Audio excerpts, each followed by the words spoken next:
How you doing out there, 49ers faithful? Drew Kerr here, host of 49ers Sports Talk. You're a part of 49ers Sports Talk's very first episode today, where I will provide you with a breakdown of the 53-man roster and also a very premature depth chart with analysis as I see it shaking out. Please stay tuned as we kick off episode 1 here on 49ers Sports Talk. Hope you enjoy.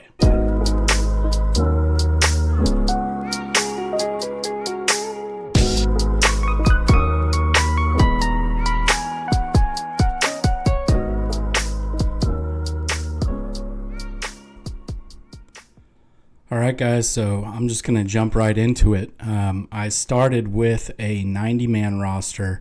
I'm not going to go over every single player on the 90 just because I think that it's unnecessary and it would take a really long time. So what I'm going to do is I'm going to jump over to this 53-man roster that I think will likely shake out, and I will just kind of quickly go through the names and positions, and then I'll jump over to the depth chart, and then we'll take a quick look at the practice squad. So I'm not going to keep you guys waiting. At quarterback, we have Brock Purdy, Trey Lance, Sam Arnold. Running back, Christian McCaffrey, Elijah Mitchell, Jordan Mason, and Ty Davis Price.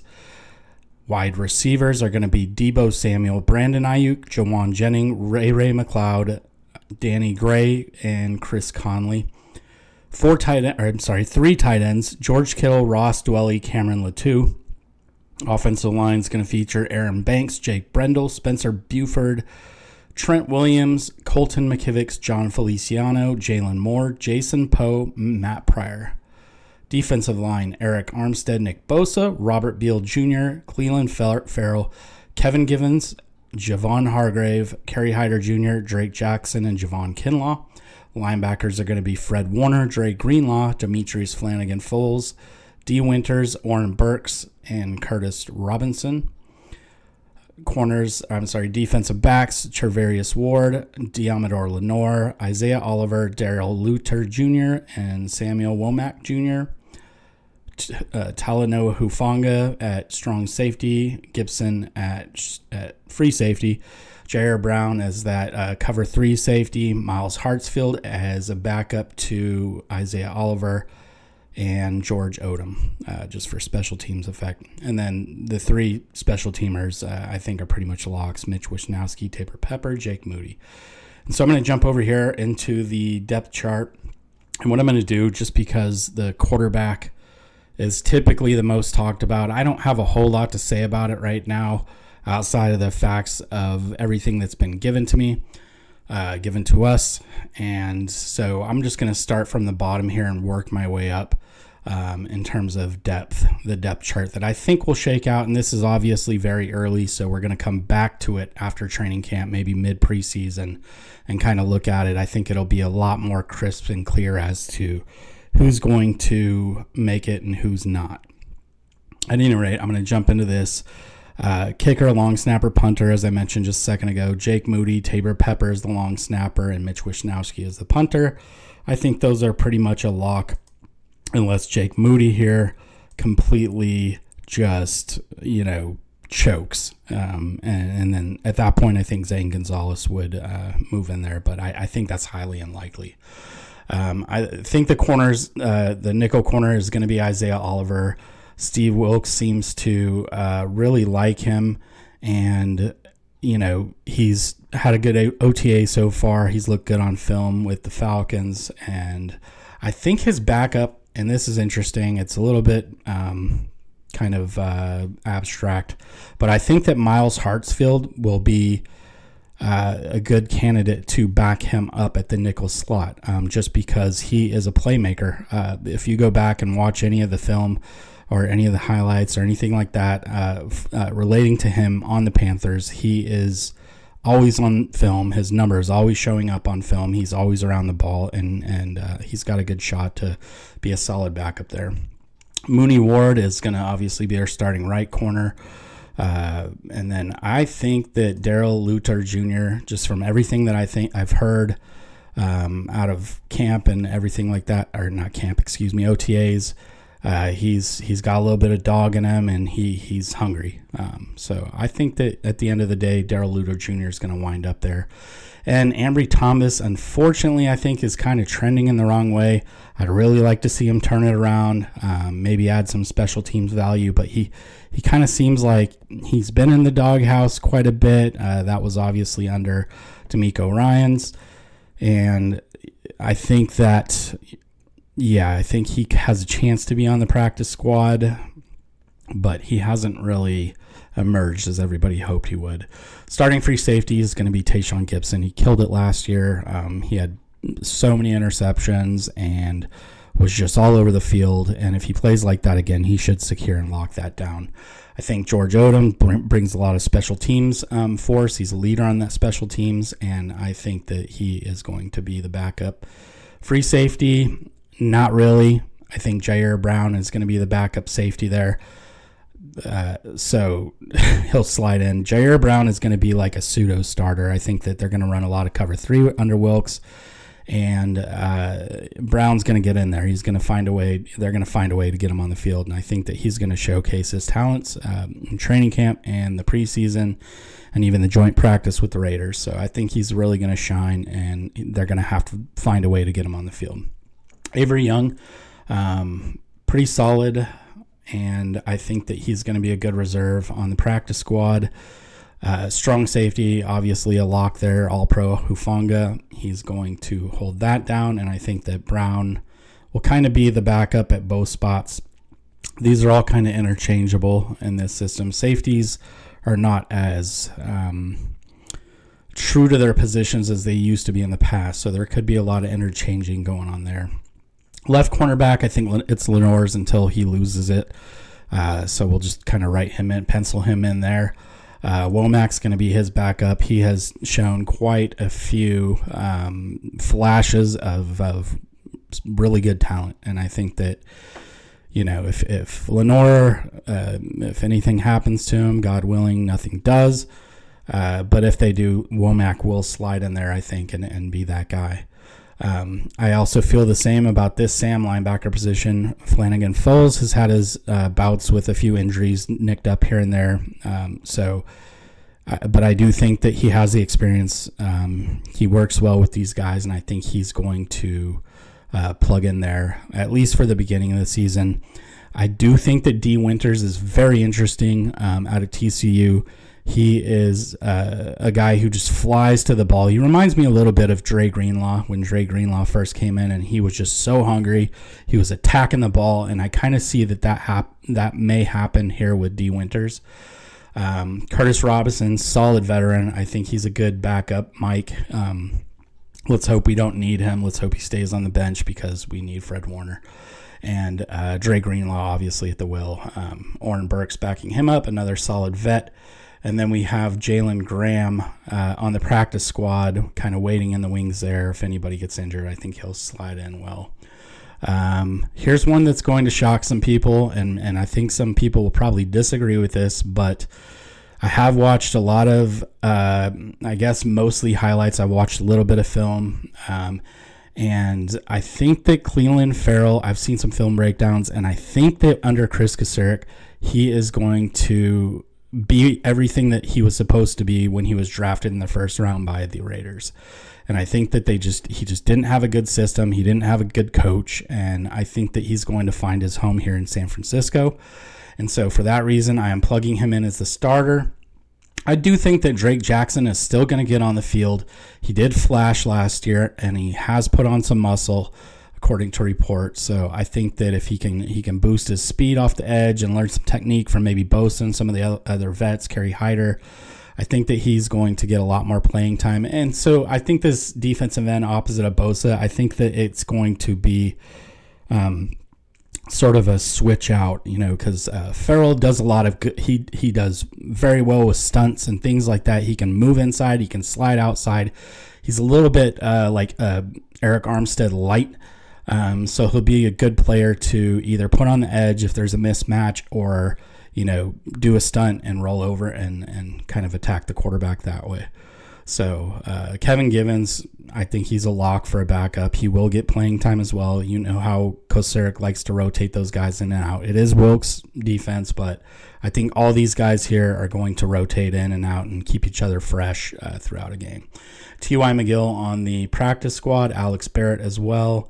Those guys were here last year. I think they'll stay here this year. Very, very good depth. If those guys are on your practice squad, that's a very good thing. I have Robert Beal Jr. here. I do have him making the 53. I do think that he is one of the probably steals of the draft. He is a dog. He's going to fly around. He could even leapfrog Kerry Hyder Jr., and we know what he brings. He is a solid veteran. He can get pressure, but I think this Beal kid is going to show us a thing or two. This one's also going to surprise some people, and I have seen recently some people not believing in Jalen Moore. However, Trent Williams thinks the world of this guy. Shanahan also thinks the world of this guy. And unless an injury is kind of setting him back and he's not progressing in that fashion, a lot of people have Colton McKivitz written in right now. But McKivitz leaves a lot to be desired in the run game. Jalen Moore does not, and he is also very solid in the pass protection. And I think that this is actually between these three guys, and Leroy Watson is a very interesting guy too. I think between these three guys, it is kind of open, but I do think that, Trent Williams' endorsement and Shanahan's endorsement, they really like Jalen Moore. Doesn't mean he'll start. I have a feeling that this is what it's going to be week 1 against the Steelers. Jalen Moore will be starting on that right side next to Spencer Burford in the right guard position. Center will be Jake Brendel again, of course. John Feliciano came over from the Giants. I think he's going to be some solid veteran depth. If Brendel gets banged up, he's a good guy to kind of plug in there and plug and play.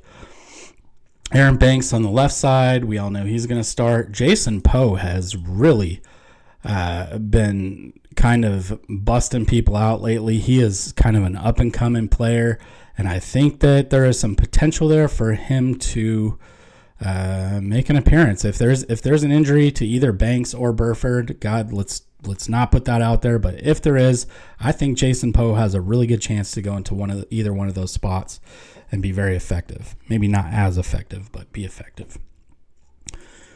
Obviously, George Kittle, Trent Williams. I'm sorry, I skipped ahead. Trent Williams is going to be the left tackle, no question there. Matt Pryor is another solid veteran that I think is going to add some nice depth there.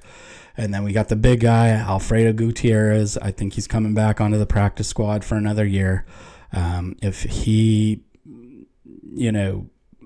he can continue to progress, I see a spot there for him again. And if there's any kind of injury, he'll be bumped up onto the 53.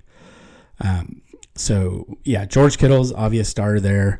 I do have Ross Dwelley in here just because he has a lot of veteran experience.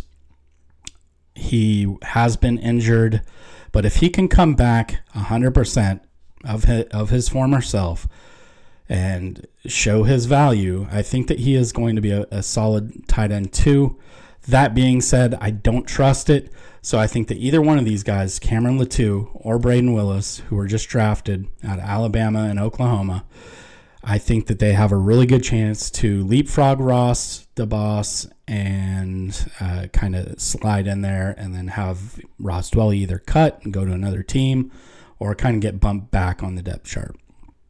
In the slot, third and Juwan Jennings. I think that doesn't change. I do think that Ray McLeod will frequently interchange with Juwan Jennings. And then an interesting player to watch and to keep tabs on is Ronnie Bell. This guy, his dad was a wide receivers coach. He catches anything and everything coming his way. He's like Spider-Man. And I think that, as a true slot, he could really slide up this depth chart. He could probably make his way into this 53. Right now I've got him on the practice squad, but we'll see how he does in the preseason, training camp in the preseason, combined joint practices with the Raiders, things like that. Debo's a lock there. Ayuk's a lock there. I've got their backups as the veteran Chris Conley, also a very sure-handed guy. Danny Gray. Also, I think this is his second year. Yeah, he was a rookie. He's a little banged up, but I think he can get back, and I think Danny Gray could also be another guy that they consider out of this slot.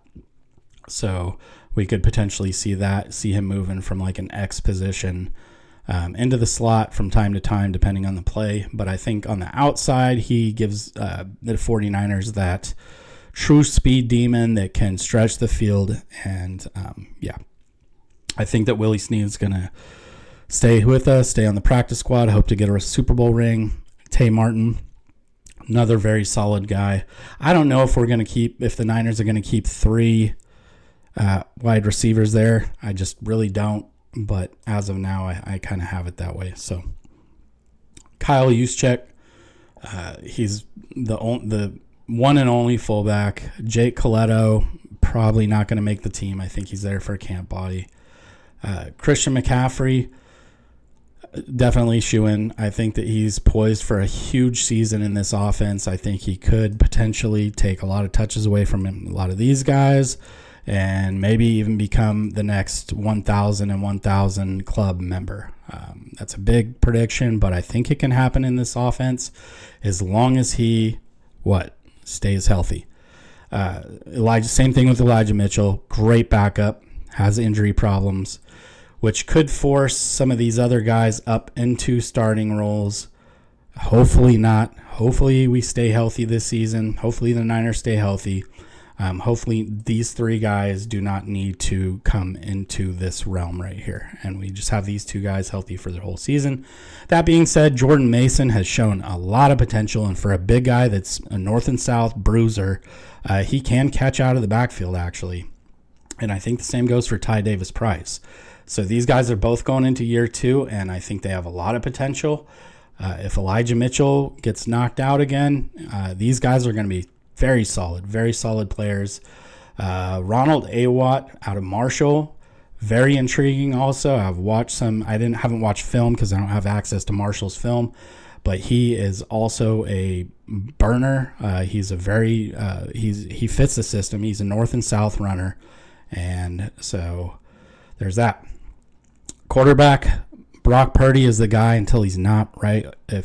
If he can't start at the beginning of the season, we'll find out here pretty soon. He's throwing. He started throwing. John Lynch on XM radio or Sirius radio, one of those satellites this morning basically said that he had a great first throwing session, and they expect great things and hope there is no setbacks.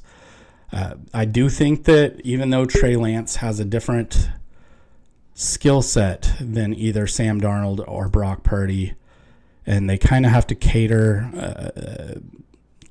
tailor an offense for him a little bit, I think that he's still going to, just because of the draft capital that they've spent, go in there. Now, here's a crazy theory. I don't know if this is a possibility, but since Jimmy G failed his physical, if he fails again, the Raiders can cut him. The Raiders would not have a very solid quarterback. So could Trey Lance, I'm just throwing this out there, and you heard it here first, could Trey Lance be a trade candidate to the Raiders and go somewhere where Jimmy G was supposed to go if Sam Darnold and Brandon Allen look great? Just throwing it out there. But as of now, I've got quarterback 3, Sam Darnold, and I've got practice squad, Brandon Allen. I don't think that's going to happen, but I have him there. Niners need 4 quarterbacks. They needed 4, 5, 6 quarterbacks last season, so I think that, that being said, that's kind of where I'm at. Just want to take a quick look at the practice squad. Last year was, we had Jason Poe, Kimoko Ture, Malik Turner, wide receiver, Tayshaun Gibson, and Marcelino McCrary Ball at safety, Willie Snead, Quantrez Knight, Tay Martin, wide receiver, Alex Barrett. So the greens are guys that are carrying back over from last year's practice squad, and they will again be on this year's practice squad. This year's practice squad, I have Braden Willis, Ambry Thomas, Ronnie Bell, Brandon Allen, Avery Young, Willie Snead, Ronald Awatt, Tay Martin, Alex Barrett, Jalen Graham, Leroy Watson, Ty McGill, and Alfredo Gutierrez. Anyway, it was very premature. I appreciate you guys if you've made it this far. I do think that this is going to get revisited. Training camp, potentially toward the end of preseason. A lot of the pundits and talking heads will put theirs out, so I'll put mine out too. At any rate, I appreciate you guys. If you've made it this far, please subscribe, please like. It will help me in my future, and I'll see you guys next time. Thank you.